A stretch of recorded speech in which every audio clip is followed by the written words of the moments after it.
کے حضرت بلال حبشی مارا ستایا تینوں لب دیا آپ گواچے سانو اپنی خبر نہ کوئی ساتھوں پارے ککھ گنیا دے سانو آخ دے لوگ شدائی ننگ نموس دا ساڑ کے چولا گل پہنے تاج گدائی آزم اپنا آپ گوایا تا یار نے چاہتی پائی. حضرت بلال حبشی اتنی مار اتنی تکلیفیں. اچھا حضرت صدیق اکبر گزرے. اچھا ایک بات اور لکھی ہے سیرت نگاروں نے, وہ کہتے ہیں کہ ایک تو تھا نا جب تکلیف ہوتی تھی تو احد احد کہتے تھے, ایک جب کوئی کافر نظر آتا تھا نا اس طرح بندہ چڑھاتا نہیں کسی کو, جب کوئی بے ایمان کافر نظر آتا حضرت بلال کو تو آپ فرماتے احد احد احد, اللہ ایک ہے, اللہ ایک ہے, اللہ ایک ہے, اللہ ایک ہے. جب کوئی نظر آتا ابو مارتا, پھر آہستہ آہستہ وظیفہ پاک گیا, پھر سارا دن احد احد چلتا رہتا. حضرت صدیق اکبر گزرے قریب سے, بڑی تکلیف ہوئی. جناب ابو بکر صدیق رضی اللہ تعالیٰ عنہ نے کہا بلال اونچی ذکر نہ کیا کر, آہستہ کر لیا کر, اونچی آواز میں مارتے جو ہے تجھے تو اس طرح کر, ذرا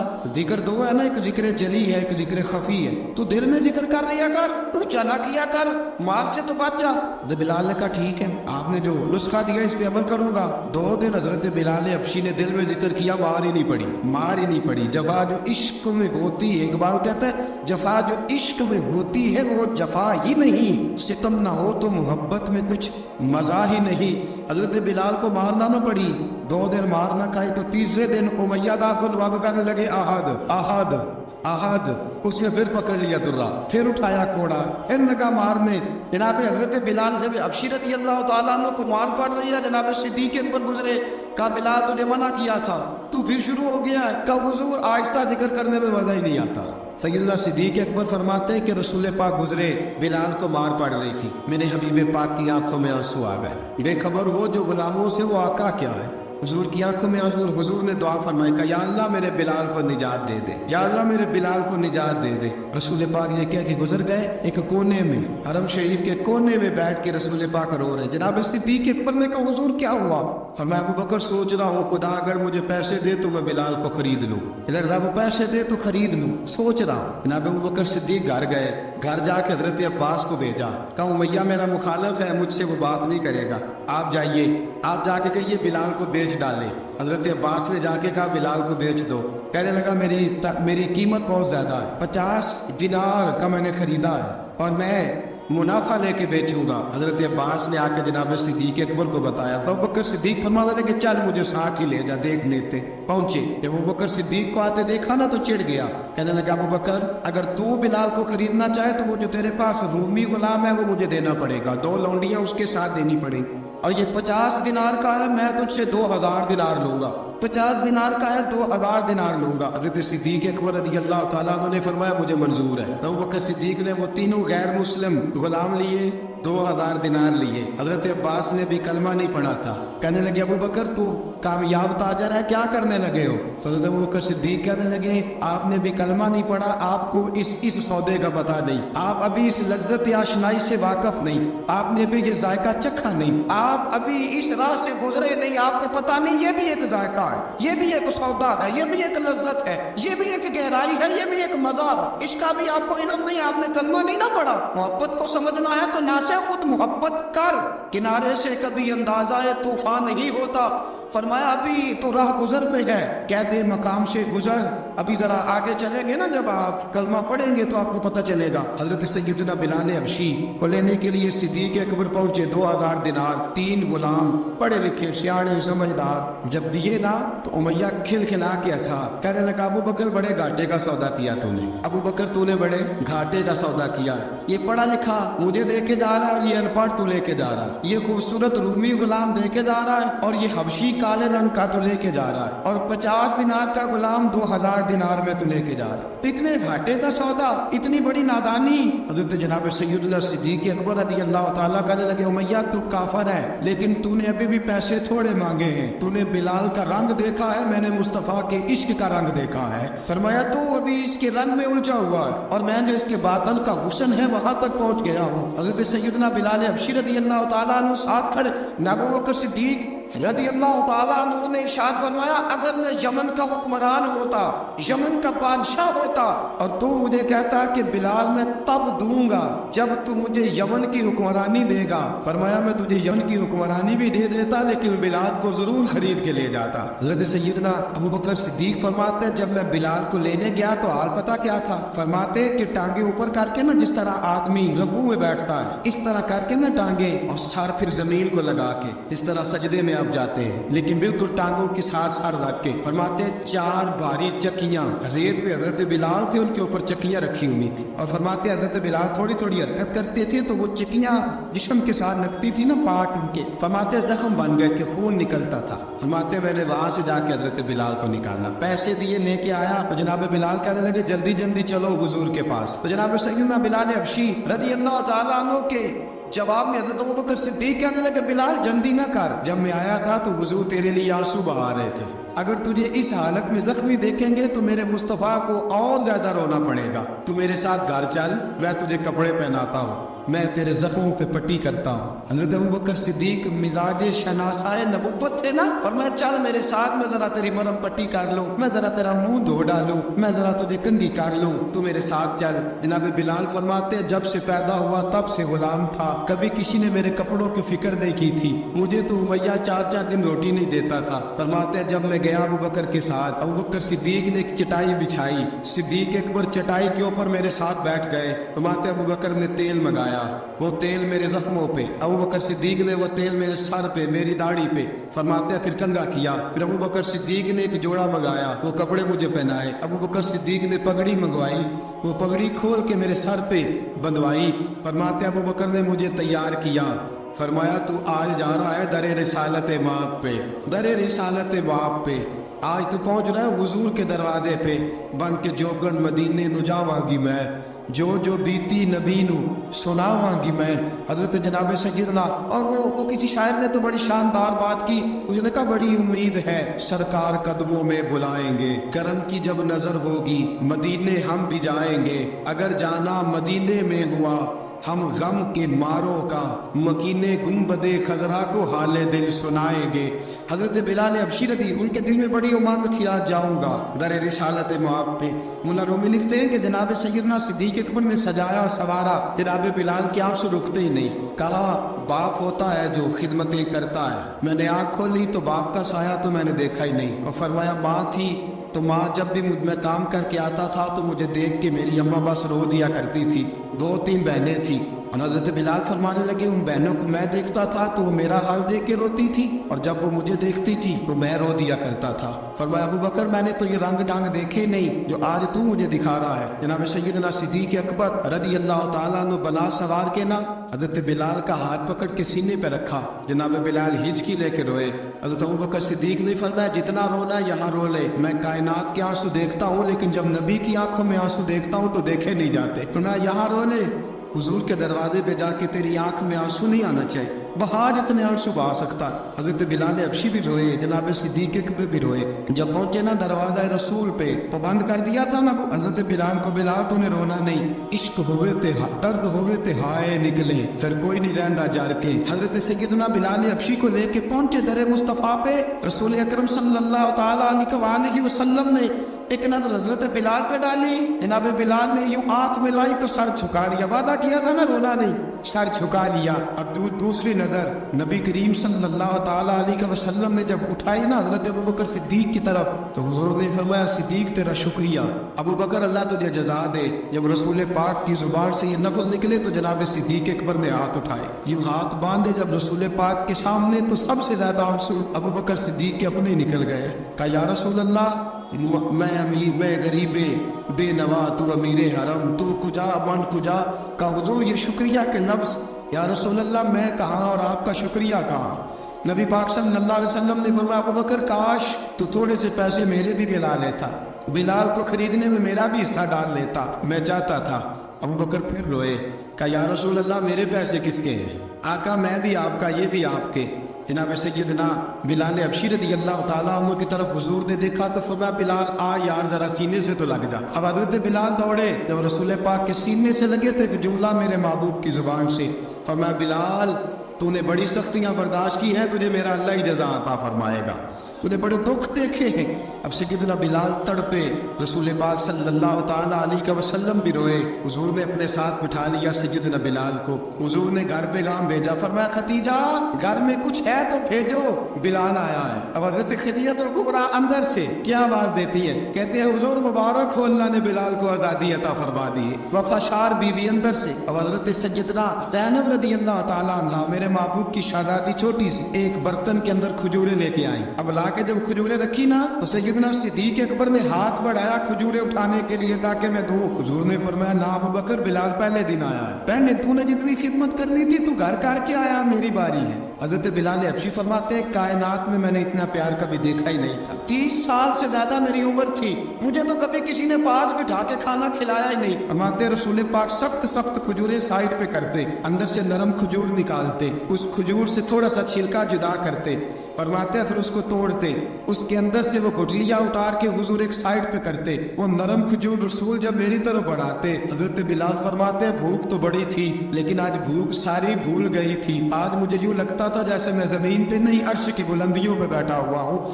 آج لگتا تھا کائنات کی ساری نعمتیں, ساری رحمتیں, سارا کرم, ساری عطا, سارا فضل, ساری عنایتیں میری جھولے میں گر گئی ہیں. فرماتے ہیں رسول پاک صلی اللہ تعالیٰ علیہ وآلہ وسلم نے مجھے بڑے محبت سے بٹھایا, حضور علیہ السلام نے محبت سے کھلایا, دودھ پلایا. فرماتے بڑا پیار کر کے نا تو جناب سیدنا صدیق اکبر نے کہا حضور بلال کی ڈیوٹی کیا ہوگی. حضرت بلال کہنے لگے حضور میں فارغ رہنے کا تو آتی نہیں, میں تو جفا کا آدمی ہوں, محنت کرنے والا, ڈیوٹی کیا ہوگی. رسول پاک نے فرمایا بلال یہ میرا گھر ہے, آج کے بعد میرا نہیں یہ تیرا گھر ہے. فرمایا میں مصروف ہوتا ہوں تبلیغ کے کاموں میں, گھر کیا لانا ہے وہ تیری ذمہ داری ہے, کہاں سے لانا ہے وہ بھی تیری ذمہ داری ہے, پیسے کہاں سے آئیں گے میں تجھے بتلاؤں گا, کہاں لگانے ہیں تجھے ایک دفعہ بتاؤں گا, پھر تو لایا کرے گا, تو ہی لگایا کرے گا. فرمایا میرا پرسنل سیکٹری بن کے رہے گا, تو خاص مقام تجھے دیا جائے گا. حضرت سیدنا بلال حبشی رضی اللہ تعالیٰ عنہ کو رسول اکرم صلی اللہ تعالیٰ علیہ وسلم نے اس کام پر مقرر فرما دیا. اب دیکھیے حضرت بلال رضی اللہ تعالیٰ عنہ جب گھر مصطفیٰ صلی اللہ تعالیٰ علیہ وسلم پر پہنچ جاتے ہیں, میں یہ گزارش کر رہا تھا کہ حضرت بلال حبشی رضی اللہ تعالیٰ عنہ کو رسول پاک نے یہ ڈیوٹی عطا فرما دی. اب پتہ کیا ہوتا, حضرت پردے کی آیتیں تو بھی آئی نہیں تھی. حضرت بلال رضی اللہ تعالیٰ عنہ رسول پاک کے ساتھ نکلتے تبلیغ کے لیے, کسی کام کے لیے, سودا سر لاتے بازار سے. یہ مکے کے دنوں کی بات ہے, سودا سر بازار سے لاتے. اب 4 بیٹیاں تھیں حضرت خدیجہ کبریٰ کی, گھر کے کام کاج ہوتے تھے. جب ذرا فارغ ہوتے دروازے پہ دستک دیتے. حضرت خدیجہ فرماتی بلال تو آ گیا ہے, وہ دستک سے پہچانتی ہے کہ بلال کے دستک ہے, بلال آ گیا ہے. کہا اماں جی میں سارے کام کاج باہر پہ ختم کر رہا ہوں, گھر کا کوئی کام ہے تو ذرا مجھے بتاؤ. آپ فرماتی گھر کے کام ہیں پر میں کر رہی ہوں. اب حضرت بلال گلنا شروع کرتے. یہ ہے محبت. آج اگر ہم کہیں خادم ہو بھی نہ تو بہانے ڈھونڈتے پھرتے ہیں فارغ ہونے کے.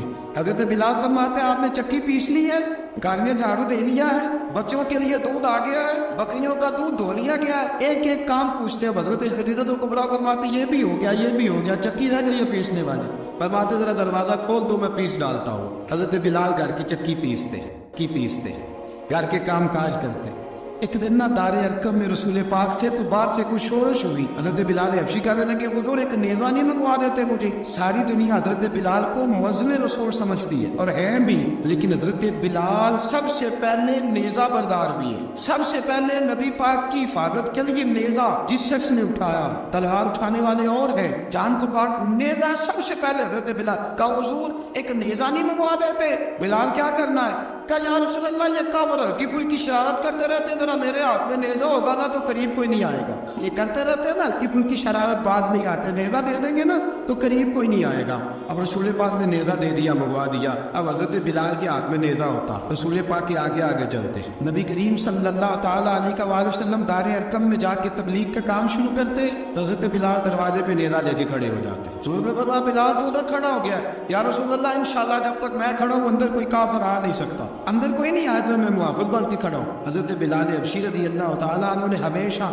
اور یہ نیزہ ہمیشہ پاس رکھا, بدر میں بھی, احد میں بھی, تبوک میں بھی, یرموک میں بھی, خندق میں بھی. جب نبی پاک نماز پڑھانے کے لیے کھڑے ہوتے تو حضرت بلال نیزہ نبی پاک کے آگے گاڑ دیتے، یہ سترا بن گیا، کوئی آگے سے گزرے گا تو اسے تکلیف نہیں ہوگی، گناہ نہیں ہوگا، حضور کے آگے رکھ دیتے۔ حضرت بلال حبشی نے مکے کے 13 سال سابقون الاولون میں سے ہے۔ قرآن کہتا ہے والسابقون الاولون من المہاجرین والانصار، فرمایا وہ جو پہلے سبقت لینے والے ہیں نا مہاجر اور انصار، پہلے جنہوں نے سب سے پہلے کلمہ پڑھا وہ مہاجر اور انصار جنہوں نے پہلے کلمہ پڑھا، والذین اتبعوہم بإحسان، اور وہ جنہوں نے احسان کے ساتھ ان کی پیروی کی، رضی اللہ عنہم ورضوا عنہ، فرمایا وہ اللہ سے راضی ہے، اللہ ان سے راضی ہے، اللہ انہیں جنت میں داخل کرے گا جس کے نیچے نہریں بہہ رہی ہیں، ذالک الفوز العظیم، فرمایا یہ بہت بڑی کامیابی ہے پہلے کلمہ پڑھنے۔ حضرت بلال سابقون الاولون میں سے، پہلے کلمہ پڑھنے والے لوگوں میں سے، جناب سیدنا بلال حبشی رضی اللہ تعالیٰ عنہ نے پوری دلیری کے ساتھ کام کیا۔ اب آ گیا وقت ہجرت کا، رسول پاک صلی اللہ تعالیٰ علیہ وسلم نے حضرت بلال کو فرمایا بلال تو ہجرت کر جا مدینے کی طرف۔ حضرت بلال نے عرض کی حضور میں غلام ہوں، خادم ہوں، ہر حکم ماننا میری ڈیوٹی ہے، لیکن ایک عرض کرنی ہے صرف۔ حضور نے فرمایا بلال کرو۔ کہا یا رسول اللہ آپ مدینے آئیں گے نا؟ رسول پاک صلی اللہ علیہ وسلم مسکرا پڑے، فرمایا ہاں میں بھی آؤں گا۔ کہا حضور بس ٹھیک ہے بتائیں کب جانا ہے، بس اتنی سی بات ہے، آپ آئیں گے نا؟ حضور نے فرمایا کہا ٹھیک ہے بتائیں کب جانا۔ سرور کون مکہ سیاہ مکہ صلی اللہ تعالیٰ علیہ وسلم نے فرمایا بلال یہ 16 مرد عورتوں بچوں پر مشتمل 16 لوگوں پر مشتمل یہ قافلہ ہے، اس قافلے کے اوپر تجھے میں امیر مقرر کرتا ہوں، تو ان کو لے کے جائے گا مکے سے مدینے 250 کلومیٹر کا سفر، 250 میل کا سفر۔ حضرت بلال حبشی رضی اللہ تعالیٰ عنہ قافلے کے امیر بن کے، سخت گرمی کا موسم، حضرت بلال کے ہاتھوں میں تلوار ہے، ایک ہاتھ میں نیزہ ہے، ایک ہاتھ میں تلوار ہے، تیر آپ نے پیچھے باندھ رکھے ہیں پشت پہ، اور آپ لے کے جا رہے ہیں، کبھی قافلے کے آگے کبھی پیچھے، کبھی دائیں کبھی بائیں۔ وہ عورتیں اور بچے ذرا پریشان ہوتے تو حضرت بلال فرماتے پریشان ہونے کی ضرورت نہیں، ہمیں مصطفیٰ کریم نے بھیجا، ہمیں نبی اکرم صلی اللہ علیہ وسلم نے بھیجا، میرا یقین بڑا مضبوط ہے، اور میں نبی پاک صلی اللہ علیہ وسلم نے بھیجا، فکر نہ کرو چلو۔ اب یہ قافلہ جا رہا، حضرت بلال حبشی نے بخیر و عافیت سپہ سالار بن کر اس قافلے کو پہنچایا مدینے میں۔ اب مدینے پہنچا کے سارے لوگ مدینے والے مدینے میں لگ گئے اپنے اپنے کام۔ حضرت بلال پہلے دن ہی آ کے مدینہ منورہ سے باہر سرحد پہ کھڑے ہو گئے۔ کہا بلال ادھر کیا کر رہے ہو؟ کہا وعدہ کیا تھا یار نے آؤں گا دن ڈلے، نبی پاک علیہ السلام نے وعدہ فرمایا تھا میں آؤں گا، اب میرا تو کام ہے نبی پاک کا انتظار کرنا، استقبال کرنا۔ حضرت بلال روز انتظار کر، رسول پاک تشریف لے آئے، حضور حکم کیا ہے؟ فرمایا مسجد بنانی ہے، مسجد قباء بن رہی ہے، تو سب مزدوروں سے زیادہ کام حضرت بلال نے کیا۔ مسجد نبوی کی تعمیر شروع ہوئی تو سب سے زیادہ کام حضرت بلال نے کیا، مسجد بن گئی۔ اب جناب اذان کا معاملہ شروع ہو گیا، مسلمانوں کو نماز کے لیے کیسے بلائیں؟ ایک صحابی کہنے لگے حضور ہم اوپر آگ جلایا کریں گے، جب آگ جلے گی تو لوگوں کو پتہ چلے گا نماز کا وقت ہو گیا۔ ایک نے کہا ہم بڑی تف منگواتے ہیں، تف بجائیں گے، نماز کا وقت ہو گیا۔ حضور نے فرمایا جاؤ صبح فیصلہ کریں گے۔ رات سے صحابہ سوئے، حضرت عبداللہ ابن زید رضی اللہ تعالیٰ عنہ اور حضرت عمر فاروق رضی اللہ خواب دیکھتے، خواب میں کوئی اذان پڑھ رہا، اللہ اکبر اللہ اکبر اللہ اکبر اللہ اکبر۔ میرے نبی کریم صلی اللہ علیہ وسلم نے فرمایا جس نے 40 دن تک اللہ کی رضا کے لیے 5 وقت کی اذان پڑھی، 40 دن صرف، فرمایا اللہ اس کے پچھلے سارے گناہ معاف فرما دے گا۔ اور فرمایا قیامت کے دن سب سے لمبی گردنیں مؤذنوں کی ہوں گی، اذان دینے والوں کی گردنیں اور قد لمبے ہوں گے۔ یا رسول اللہ پھر؟ فرمایا وہ لائن بنا کے جنت میں جائیں گے، فرمایا جب مؤذن جنت میں جا رہے ہوں گے تو سب سے آگے آگے میرا بلال ہوگا، مؤذنوں کا قائد اور لیڈر میرا بلال ہوگا، حضرت بلال حبشی رضی اللہ تعالیٰ عنہ۔ اب آزان کوئی کہنے لگا یہ کریں، کوئی کہنے لگا وہ کریں۔ اب حضرت عمر خواب دیکھتے ہیں کوئی اذان پڑھ رہا، عبداللہ ابن زید خواب دیکھتے ہیں کوئی اذان پڑھ رہا۔ اب جب یہ آئے آ کے سویرے حضور کو خوابیں سنائی، حضور اس طرح سے اذان پڑھی ہے، فرمایا جس طرح کی تمہاری خواب ہے نا اسی طرح میرے اللہ کی رضا بھی ہے۔ حضور اذان پڑھے گا کون؟ فرمایا بلال پڑھے گا۔ حضرت بلال کی آواز میں لکنت تھی، اشہد نہیں کہتے تھے، اسہد کہتے تھے، لکنت تھی۔ حضور نے فرمایا بلال کا اسہد بھی اللہ اشہد بنا کے قبول فرماتا ہے۔ لوگوں نے کہا حضور بلال اذان پڑھے گا؟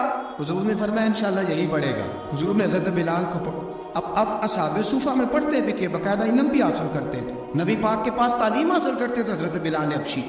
اب حضور نے فرمایا بلال یہ اذان کے لفظ ہے تو اذان پڑھا کرے گا۔ جناب بلال حبشی کو اذان سکھا دی اور رسول پاک صلی اللہ تعالی علیہ وسلم نے فرمایا چڑھ جا مسجد نبوی کے ساتھ مینارے پہ ایک کونے پہ چڑھ کے اذان پڑھ۔ اب حضرت بلال حبشی رضی اللہ تعالیٰ عنہ نے سب سے پہلی اذان تاریخ میں پڑھی. 2 مرتبہ حضرت بلال اذان نہیں پڑھ سکے جب تک رسول پاک موجود ہے. 2 مرتبہ. ایک مرتبہ تو مدینہ منورہ میں کسی وجہ سے حضرت بلال اذان نہ دے سکے. ایک مرتبہ تبوک سے واپسی پہ سو گئے. حضور نے فرمایا بلال تیری ڈیوٹی ہے ہمیں جگانے کی. حضرت بلال خود بھی سو گئے.